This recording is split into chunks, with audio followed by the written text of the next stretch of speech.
नमस्कार, मैं हूं आपके साथ अलीम अतहर। बिरसा मुंडा की धरती पर लोकतंत्र के महापर्व के शुरू होने का बिगुल बज चुका है। जाड़े के मौसम में सियासी गर्मी की आहट साफ महसूस की जा सकती है। कल से पहले चरण के नामांकन की प्रक्रिया भी शुरू होगी, लेकिन अभी तक बड़ी पार्टियों के उम्मीदवार तय नहीं हुए हैं। सत्ताधारी दल के सहयोगी भी इस बार आंख दिखा रहे हैं, तो महागठबंधन से बाबूलाल के आउट होने के बाद गहमागहमी और बढ़ गई है।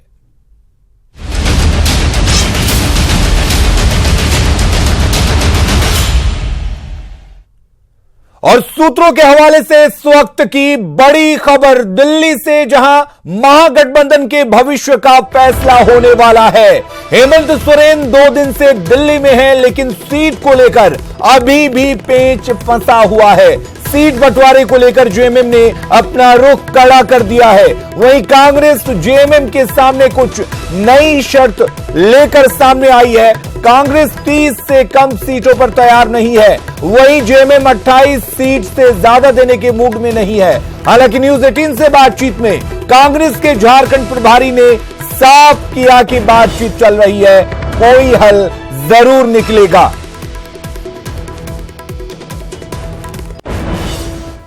झारखंड कांग्रेस के प्रभारी आरपीएन सिंह हमारे साथ है बात करने के लिए। आरपीएन जी, जेवीएम ने साथ छोड़ दिया आपका, अब जेएमएम की बारी है। कहा जा रहा है कि जेएमएम के साथ भी गठबंधन में पेच फंस चुका है, सीट को लेकर बात नहीं बन पा रही है आप लोगों की, क्या खबर है इस पर? देखिए, मैंने पहले भी कहा है और लगातार कहते आया हूं, जो समझौते की बात है उसका जब हमें उचित समय लगेगा, हम अपना प्लान आपके सामने, आप दर्शकों के सामने और झारखंड के सामने उसको साफ तौर पे रखेंगे। हमारी बातचीत चल रही है, इसके लिए चिंता करने की किसी को जरूरत नहीं है। उचित समय पे उचित निर्णय हम आपको अवश्य बताएं। लेकिन कहा जा रहा है कि 28 सीटें पहले आपको दी जा रही थी, अब कांग्रेस ये कह रही है कि 30 सीटें मिलनी चाहिए। कई ऐसी सीटें हैं जेएमएम की जिस पर कांग्रेस की नजर है। कहा जा रहा है, कांग्रेस की तरफ से कहा जा रहा है कि वो सीटें भी कांग्रेस के खाते में जानी चाहिए। क्या पिछली बार की तरह इस बार भी नॉमिनेशन से एक दिन पहले गठबंधन टूट जाएगा आप लोगों का? क्योंकि ये इतिहास रहा है झारखंड में, कांग्रेस और जेएमएम अंतिम समय में गठबंधन तोड़ देती है। देखिए, मैं आप इधर से पूछिए उधर से पूछिए, समय उचित होगा, पूरी बात आपको पूरी जानकारी देंगे। लेकिन हेमंत सोरेन, अंतिम सवाल है आपसे। हेमंत सोरेन ये भी कह रहे हैं कि अब जो गठबंधन पर बातचीत होगी वो रांची में होगी, अब दिल्ली में कुछ नहीं होगा। अंतिम फैसला आपको क्या लगता है कब तक आ जाएगा? क्योंकि अब समय भी कहीं ना कहीं कम है, तो क्या माना जाए, ऐलान कब तक संभव हो सकता है गठबंधन को लेकर? प्रदेश का चुनाव है तो गठबंधन प्रदेश में ही घोषणा होगी, दिल्ली में केंद्र का तो चुनाव है नहीं। मैंने फिर कहा, थोड़ा समय का इंतजार करिए, आपको और आपके दर्शकों को पूरी बात साफ तौर से बताऊं। गठबंधन बरकरार रहेगा? अब तक का जो स्टेटमेंट है वो गठबंधन में हम गठबंधन में रहेंगे साफ तौर से। कौन कितनी सीट, कौन कहाँ किधर लड़ेगा, कौन कौन गठबंधन में रहेगा, ये सब आपको जानकारी देंगे उचित समय। धन्यवाद। तो साफ तौर पर आरपीएन सिंह का कहना कि गठबंधन बरकरार रहेगा झारखंड में, लेकिन कौन सी सीट किसको मिलेगी और सीटों पर क्या तालमेल रहेगा, उस पर सही समय पर सही निर्णय लिया जाएगा। कैमरा पर्सन अप्पू के साथ रंजीता झा, न्यूज 18 नेटवर्क। मतलब चुनाव आते ही सहयोगियों के नखरे बड़े हो जाते हैं। आजसू ने जहां बीजेपी की टेंशन बढ़ाई है, वहीं महागठबंधन में भी बात बनती नहीं दिख रही है। सभी पार्टियां ज्यादा सीट की डिमांड कर रही हैं, जो सबके लिए टेंशन की बात है। मतलब 81 सीट पर महागठबंधन की ओर से 111 का दावा किया जा रहा है।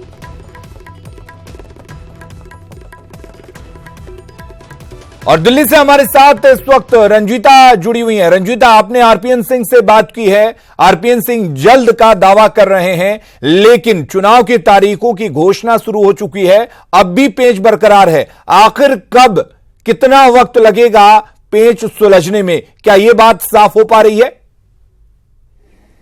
अली, देखिए, अभी जो आरपीएन सिंह का इंटरव्यू हमने चलाया वो कैमरे पर कहने वाली बात थी, लेकिन जो सूत्रों के हवाले से खबर निकल कर आ रही है वो ये कि जेएमएम और कांग्रेस बराबरी पर रहेगी। ये सूत्रों के हवाले से खबर है, कोई बड़ा भाई या छोटा भाई नहीं रहेगा, बराबरी की सीट की डिमांड है कांग्रेस की तरफ से। आरपीएन सिंह हमारे साथ एक बार फिर जुड़े हैं।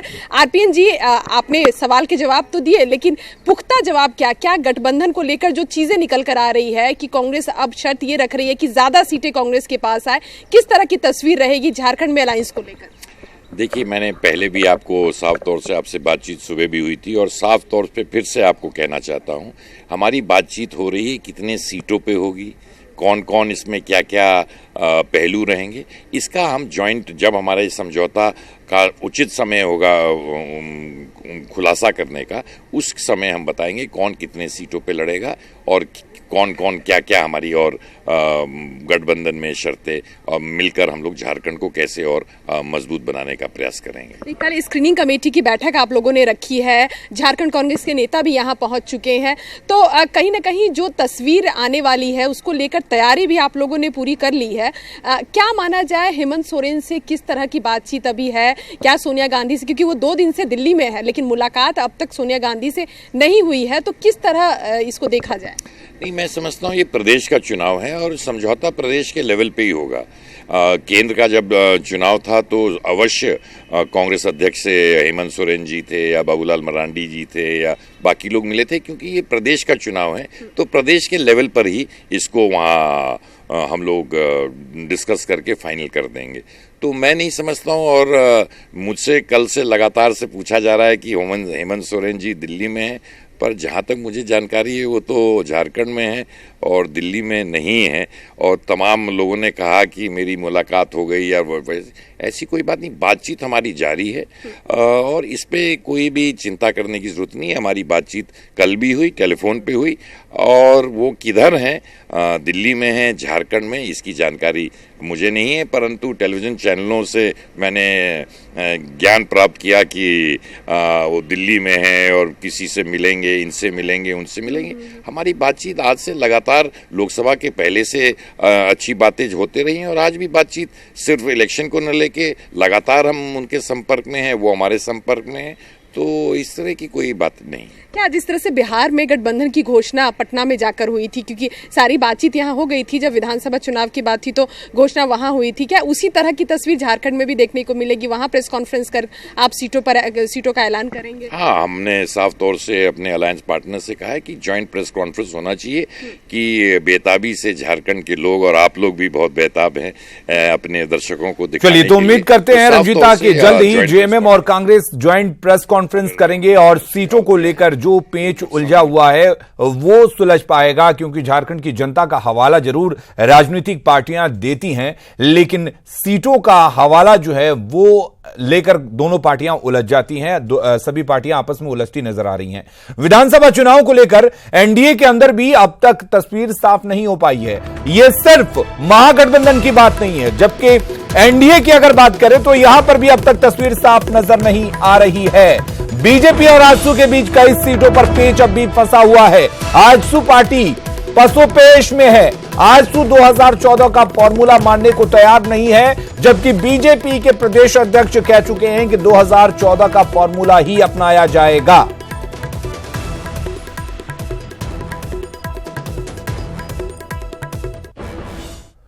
और आजसू पर कई सीटों पर चुनाव लड़ने को लेकर दावेदारों और कार्यकर्ताओं का दबाव है। विधानसभा की 15 सीटों पर आजसू की दावेदारी है। चंदन कियारी, लोहरदगा, टूंडी, हटिया, मांडू, ईचागढ़, तमाड़, डुमरी, गोमिया और सिसई जैसी कई सीटें हैं, जिसको लेकर आजसू अड़ सकता है। इन सीटों पर पार्टी की साख जुड़ी हुई है। आजसू सूत्रों के अनुसार पार्टी भाजपा के साथ पोस्ट पोल अलायंस का प्रस्ताव दे सकती है।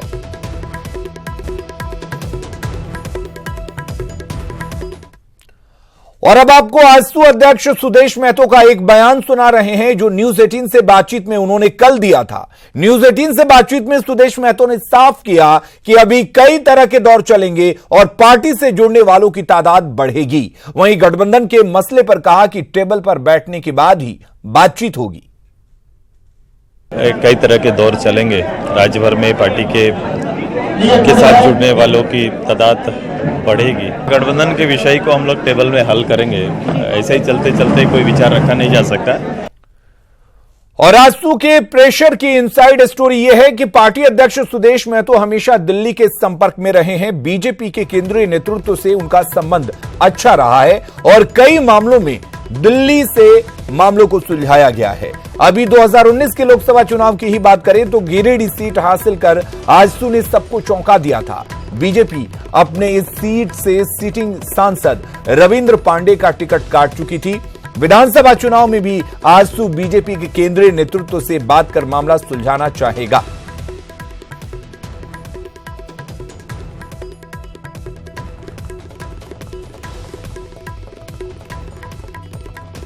और ऐसा हम इसलिए कह रहे हैं क्योंकि सुदेश महतो बीजेपी प्रदेश अध्यक्ष के बयान को भी ज्यादा तवज्जो नहीं देते।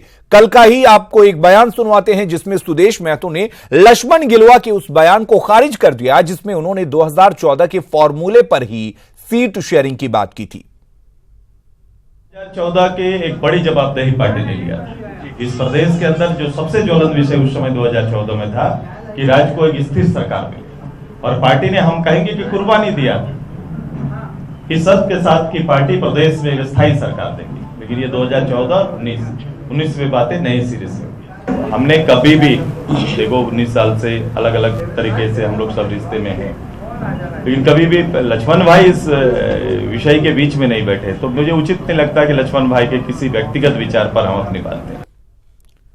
बीजेपी प्रदेश अध्यक्ष लक्ष्मण गिलुआ ने साफ किया है कि आजसू के साथ सीट शेयरिंग पर अंतिम निर्णय केंद्रीय नेतृत्व ही करेगा। गिलुआ आज दिल्ली के लिए रवाना हुए। नहीं, मुलाकात नहीं होगी हमारी, हम सबों की, यानी हमारा जो यहाँ जो चुनाव समिति के मेंबर होगा, संसदीय बोर्ड की बैठक में हम लोग को बुलाया जाता है। ठीक है, लगभग दूसरा हमारा प्रदेश चुनाव समिति की बैठक कल है 2 बजे। इसके बाद ही तय होगा कि आप लोग को कब बुलाया जाएगा। लक्ष्मण गिलुआ ने सुदेश महतो के बयान पर कहा कि उन्होंने सिर्फ यह कहा था कि 2014 के फॉर्मूले पर ही सीटों का बंटवारा होगा। 2014 के जो सीट शेयरिंग था, हमने उसी आधार को उसी को आधार मान करके बताया है कि उस समय हम लोगों ने 8 सीट दिया था, तो हमने उसी बात को ही रिपीट किया है। लेकिन इसके बाद जो भी हमारा अंतिम जो डिसीजन होगा वो टेबल पर होगा, आपसी बातचीत के जरिए से ही होगा। बीजेपी प्रदेश अध्यक्ष लक्ष्मण गिलुआ ने महागठबंधन पर निशाना साधते हुए कहा कि आज के दिन विपक्ष झारखंड में कई भागों में बंटा हुआ है, विपक्ष की कोई भी रणनीति काम नहीं आएगी। विपक्ष आज के दिन में झारखंड प्रदेश में कई भागों में बिखरा हुआ है। मुझे लगता है कि बहुत जल्दी, क्या कि सीट शेयरिंग की भी बात है, यदि इसको देखेंगे तो 100 से पार उसका सीट शेयरिंग में जो आंकड़ा आ रहा है, इसलिए मुझे नहीं लगता है कि बहुत जल्दी इन लोग का सीट शेयरिंग होगा और गठबंधन होगा। मंत्री सीपी सिंह ने दावा किया है कि झारखंड में इस बार 65 पार बीजेपी की सरकार बनेगी और वहां हरियाणा जैसी स्थिति नहीं होगी। सीपी सिंह से बात की हमारे सहयोगी नीलकमल ने। झारखंड में चुनाव की घोषणा हो चुकी है। अभी हमारे साथ हैं झारखंड के मंत्री सीपी सिंह साहब, उनसे हम जानते हैं कि क्या है इस बार स्थिति झारखंड में। झारखंड में जो अब तक की स्थिति बनी है वो 65 पार की है, यानी अब की बार 65 पार। चूँकि विपक्ष की भी भूमिका निभाने की स्थिति में वो विधानसभा में नहीं रहेगा। आज की जो स्थिति ये है, बिहार और झारखंड में अंतर है। बिहार में जदयू है, लेकिन झारखंड में तुलना करेगा तो उसका 10% भी नहीं है। तो ये थे सीपी सिंह, झारखंड के मंत्री, जिन्होंने बताया कि इस बार झारखंड में 65 पार का जो लक्ष्य है वो भाजपा जरूर पूरा करेगी। कैमरामैन आशीष के साथ नीलकमल, न्यूज़ 18 पटना। झारखंड विधानसभा चुनाव के लिए जेवीएम खेमे में मंथन का दौर जारी है। रांची में रायशुमारी कार्यक्रम का आयोजन किया गया है, जिसमें पहले और दूसरे चरण के उम्मीदवारों के नाम पर चर्चा हो रही है। इस कार्यक्रम में पार्टी के वरिष्ठ नेताओं के साथ सीटों के दावेदार भी मौजूद हैं। तो हमने कहा कि ना कोई अनुराग है, अंतिम निर्णय है। सब अपनी बात रखते हैं, बात रखना कोई गलत नहीं है, बात रखनी चाहिए और जो हमारे नेता की निर्णय होगा। लेकिन अभी जो हम लोग बैठक कर रहे हैं वो 81 विधानसभा की है। लोग मिलना जुलना करते हैं, लेकिन जहाँ तक हमें लगता है कि पार्टी ने हमारे केंद्रीय अध्यक्ष जी का बार बार बयान जो आ रहा है वो स्वागत योग्य कदम है, स्वागत योग्य है, और उसी पे हम लोग राह को आगे बढ़ चले हैं। तो झारखंड विकास मोर्चा की ओर से झारखंड को संवारने के लिए अब वैसे लोगों को तैयार करना है, यानी झारखंड के भाग्य पार्टी की ओर से उनके हाथों सौंपना है। तो आप सब लोगों के ऊपर यह बड़ी जिम्मेदारी है, और इसलिए मैं आप सभी कार्यकर्ताओं से कहूंगा, मेरा इतनी जरूर उम्मीद है आप सब लोगों से, क्योंकि आप सब लोगों के हाथों में ये झारखंड का भविष्य है। हैं स्वास्थ्य मंत्री रामचंद्र चंद्रवंशी समेत बीजेपी के कई विधायकों के टिकट कटने की चर्चाएं हैं। सूत्रों के मुताबिक बीजेपी के आंतरिक सर्वे में इन विधायकों की रिपोर्ट खराब है। हालांकि रामचंद्र चंद्रवंशी और मनिका विधायक हरिकृष्णा सिंह ने ऐसी अटकलों को खारिज किया है। क्यों टिकट हमारा कटेगा? अब हमारा पुत्र जोग होगा तो मिलेगा, और पार्टी और नहीं देगा पार्टी तो अपना काम करेंगे। ऐसा थोड़े है कि हम पार्टी के विरोध में जाएंगे। बाकी मैं आपको आश्वस्त कर देना चाहता हूं कि अगर सबसे बेसी कंफर्म टिकट है मेरा पलामू प्रमंडल में तो मेरा है, मैं जीतूंगा और पुनः मंत्री बनूंगा। कि मैं अपने जो विकास कार्य किया हूँ और उसमें मैं खरा उतरने का काम किया हूँ, और अभी तो बात चल रही है, अभी तो ऐसी कोई बात नहीं है। और रुक करेंगे इस वक्त एक बड़ी खबर की। जमशेदपुर से बड़ी खबर है, जहां पर युवक को गोली मारी गई है। सैफ नाम के युवक को गोली मारी गई है। एमजीएम में युवक का फिलहाल इलाज चल रहा है। बाइक सवार 2 अपराधियों ने गोली मारी है। कपाली टीओपी क्षेत्र की यह घटना है, जहां पर गोली मारी गई है सैफ नाम के एक युवक को।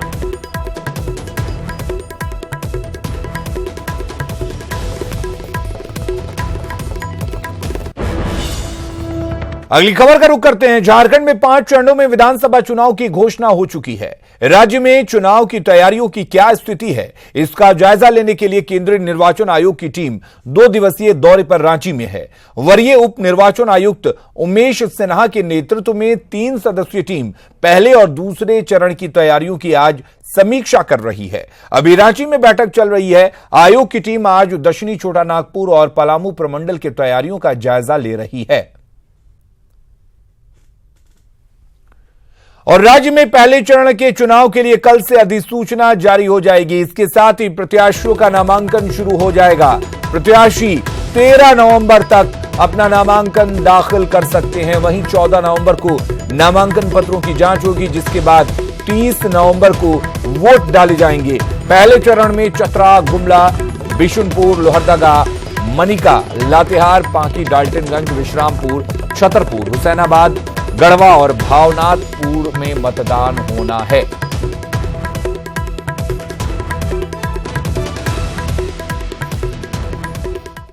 और झारखंड का सबसे दिलचस्प सीट जमशेदपुर पूर्वी है, जहां कांग्रेस के टिकट पर सबसे ज्यादा सीएम रघुवरदास के खिलाफ चुनाव लड़ने वालों की दावेदारी की गई है।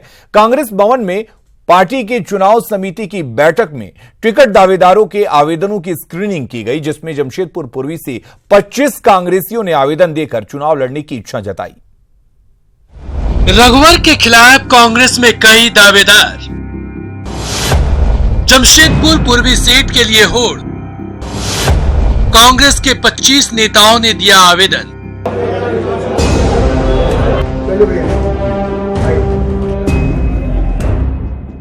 मुख्यमंत्री रघुवरदास के विधानसभा क्षेत्र जमशेदपुर पूर्वी सीट के लिए कांग्रेस में सबसे ज्यादा दावेदारों ने आवेदन दिया है। सोमवार को रांची स्थित कांग्रेस कार्यालय में चुनाव समिति की बैठक हुई।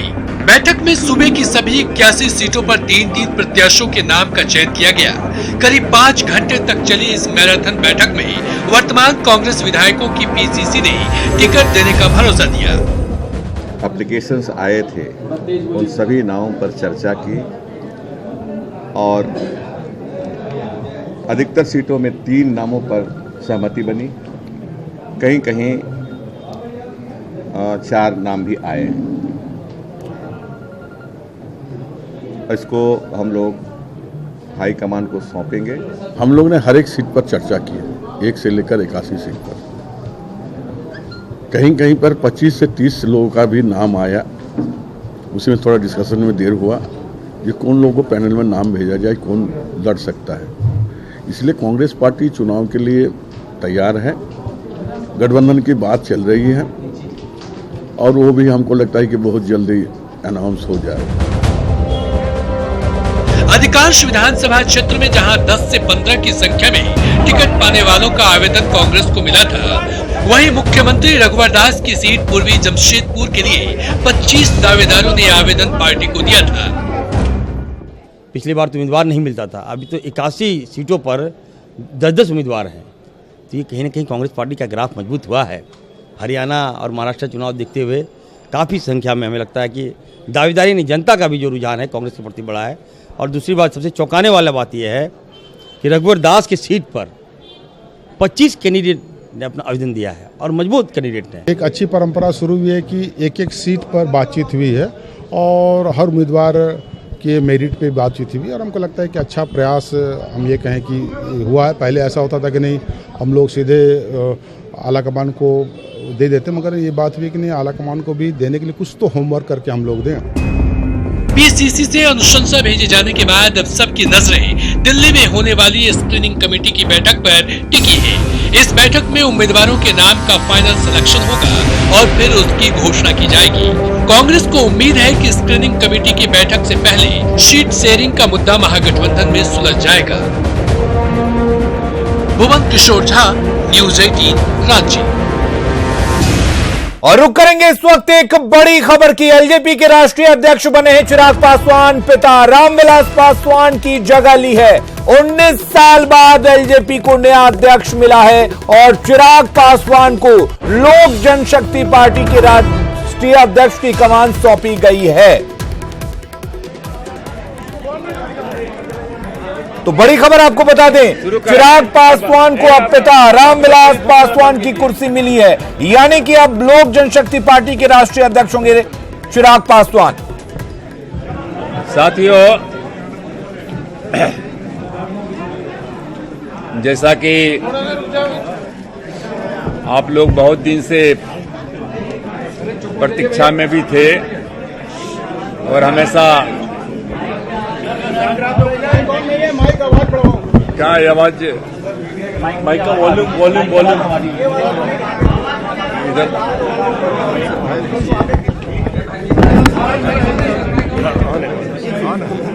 लेकिन जा रहे वहां से।